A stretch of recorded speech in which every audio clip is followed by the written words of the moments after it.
Olá, quinto ano, tudo bem com vocês? Chegamos para a nossa aula de geografia e hoje faremos uma revisão do assunto para fazermos um excelente desafio Kids, que é a nossa avaliação que está se aproximando. Então, os assuntos estão englobando aí todo o livro 3. O que é que nós vimos no livro 3? Nós estudamos dinâmica populacional, diversidade populacional.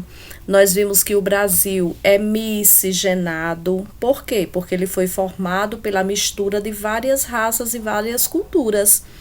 Desde a chegada dos europeus aqui e o encontro que tiveram com os indígenas, depois trouxeram os africanos e as raças foram se misturando e ainda vieram outros imigrantes para cá. Com isso, o Brasil ficou assim, bastante diversificado, bastante miscigenado. E vimos também que nós temos aqui 5 raças. Quando o IBGE vai fazer o censo demográfico, ele passa nas casas das pessoas pesquisando muitas coisas, entre elas a raça, e a pessoa então identifica a sua raça para que eles possam lá contabilizar. Nós temos 5 raças no Brasil: a branca, a preta, a amarela, parda e indígena. Sendo que a raça considerada de destaque no Brasil, porque soma quase a metade do território, 47,73%, é a branca. Quase metade da população se identifica como branca, da raça branca. E quase a outra metade da raça parda, mas a que prevalece é a branca. Vimos também que o Brasil é um país desigual, socialmente e economicamente falando. Existem pessoas muito ricas no Brasil e pessoas muito pobres. Pessoas que têm trabalho, que são empregadas, pessoas que estão desempregadas. Mansões ao lado de favelas. Então, tudo isso é diferença, desigualdade social. O Brasil é rico em cultura, mas é muito desigual socialmente falando. Há muita diferença entre as pessoas. Olha aí a foto. Isso é desigualdade social.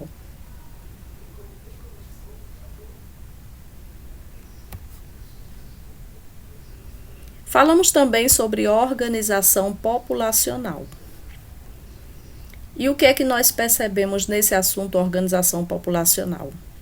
Que as pessoas estão constantemente se mudando de um lugar para o outro, migrando de um lugar para o outro, não é? Nós vimos que a demografia é a ciência que estuda as características da população de um determinado lugar. A pessoa que faz a coleta, a análise desses dados é o demógrafo. E a distribuição espacial da população também é irregular. Por quê? Porque nós não temos a mesma quantidade de pessoas no Brasil todo, em todas as cidades.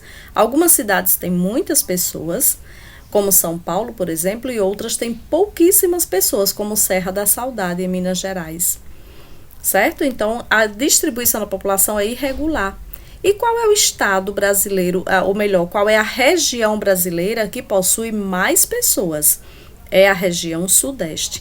A gente pode observar por esse mapa que nós temos aqui. Essa é a região sudeste. Essa cor marrom, ela representa os lugares que têm mais pessoas. Essa parte mais clarinha são os lugares mais vazios de população, que tem menos pessoas. Então, aqui no sudeste, a gente observa que tem muita gente, principalmente por causa de São Paulo. É a região que tem mais pessoas.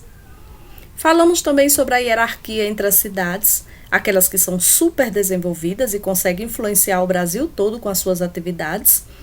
E no Brasil nós temos uma grande metrópole nacional, que é essa cidade super desenvolvida, que é São Paulo.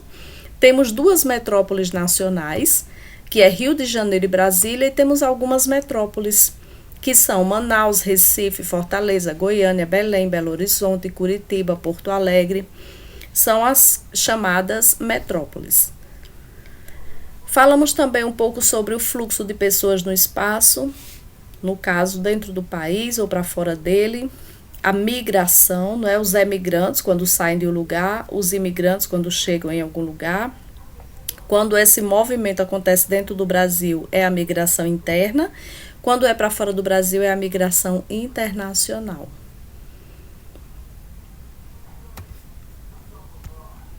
Nós estudamos também sobre o censo demográfico.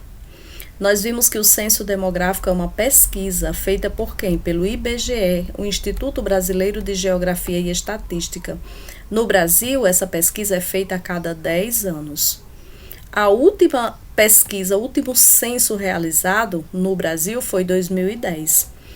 O próximo deveria ter ocorrido em 2020. Não aconteceu por causa da pandemia, as pessoas estavam em isolamento, não tinha como receber o recenseador na sua casa. Recenseador é a pessoa que vai de casa em casa fazendo a pesquisa. E o que é que ele pergunta às pessoas? Várias coisas. Tanto questões relacionadas às pessoas que moram na casa, como também relacionadas ao lugar onde elas moram. A rua, né? Se há saneamento básico, se tem luz elétrica, se tem coleta de lixo regular. E por que o censo é tão importante? Porque tomando conhecimento desses dados, quando o censo é todo finalizado e os resultados são colocados para a sociedade, os governantes vão poder agir na sua cidade, no seu estado, no país, de acordo com a necessidade. Por exemplo, se eles perceberem que nasceram muitas crianças no Brasil, eles vão providenciar creches, escolas, para que as crianças possam estudar. Se eles perceberem que tem muitos idosos, eles vão providenciar melhores postos de saúde, hospitais, para que os idosos estejam bem atendidos, não é? Condições para que eles tenham uma alimentação mais saudável, continuem vivendo bastante. Então, eles vão agir, colocar suas ações em práticas baseado no resultado do censo. O primeiro censo brasileiro foi em 1872.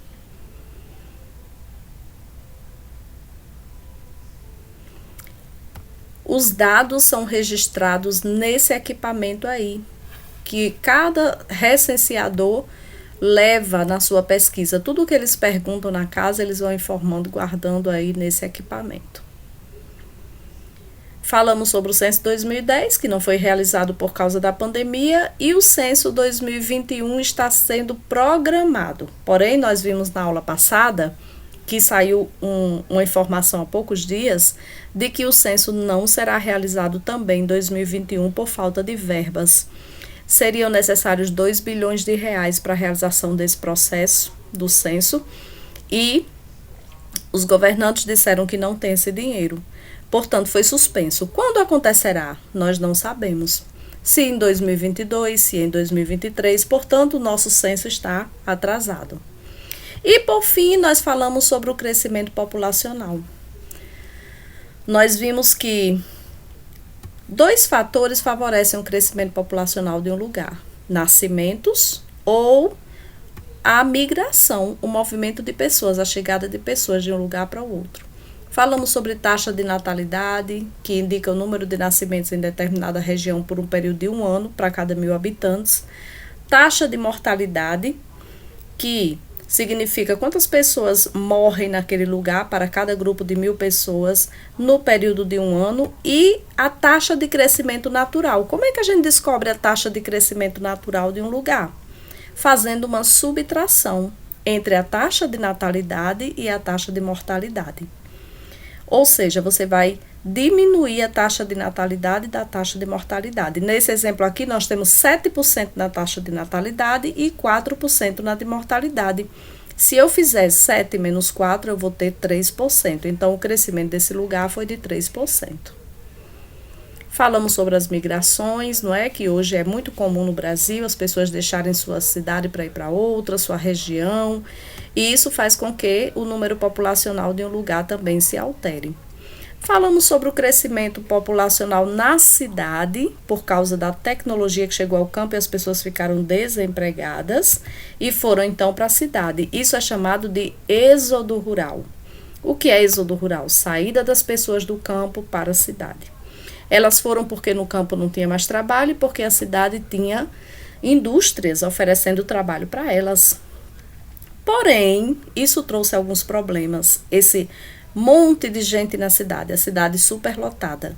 Quais são esses problemas? Formação de bolsões de pobreza, ocupação em áreas irregulares como várzeas e encostas, pressão sobre o sistema de educação pública, grande contingente de desempregados ou subempregados, crescimento da criminalidade e aumento da população em situação de pobreza extrema e moradores de rua.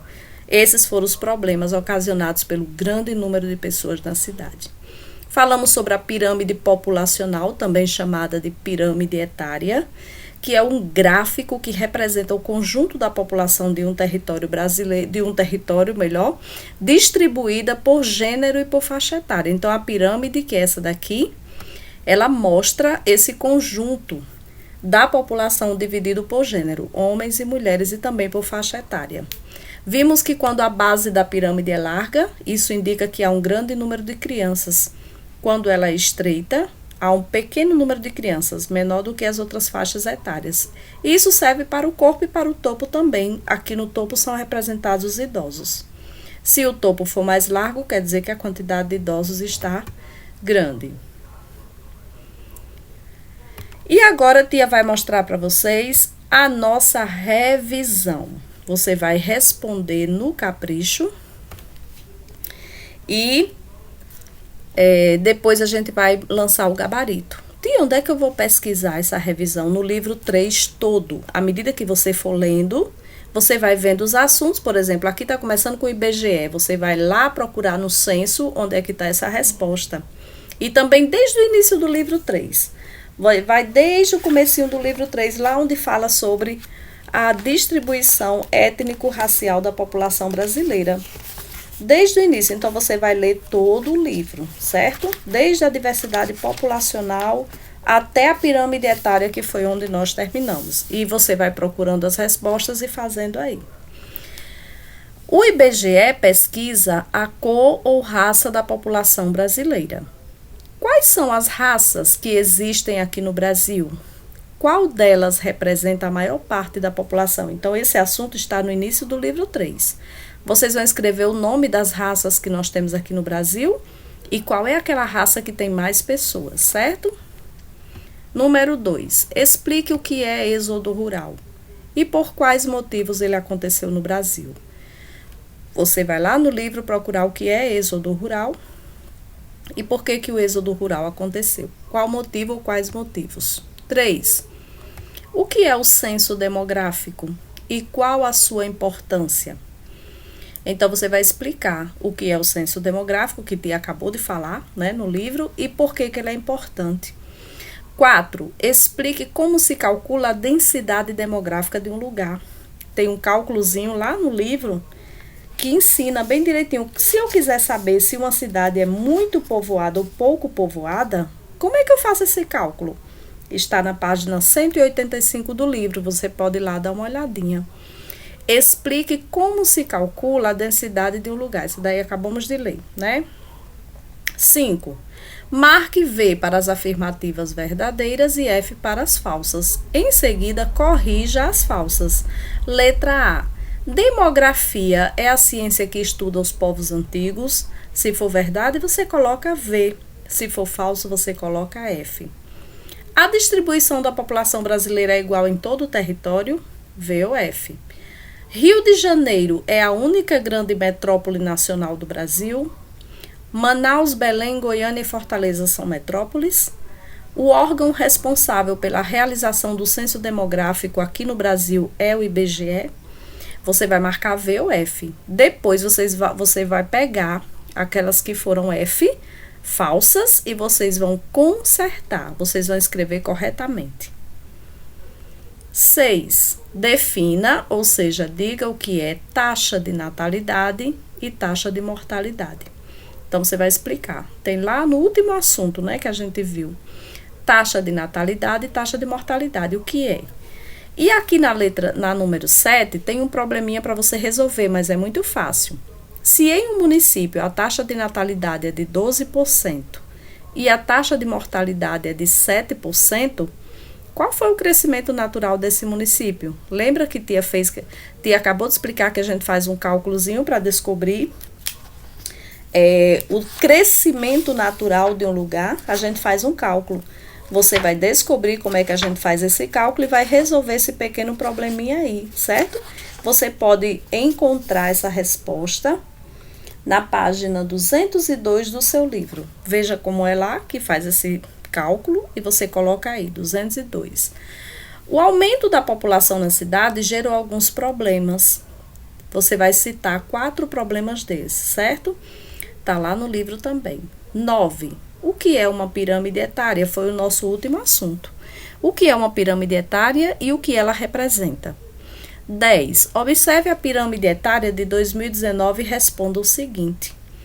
Qual é a faixa etária que concentra o maior número de habitantes? Você vai olhar para a pirâmide, do lado está mostrando a faixa etária aqui. Você vai dizer qual é a faixa etária que tem mais pessoas, de quantos anos até quantos anos. Aí você bota de tanto a tanto. B. O que significa essa base estreita dessa pirâmide? Tem um significado, a base estreita quer dizer o quê? Aí você coloca aqui na letra B. Ok? Nossa revisão é só essa. Então, façam um excelente trabalho. Qualquer dúvida vocês podem nos procurar que vamos ajudar vocês. Um abraço a todos, a gente se encontra na próxima aula. E mais tarde tia coloca o gabarito para não ficar nada errado, tá? Confiram. Tchau!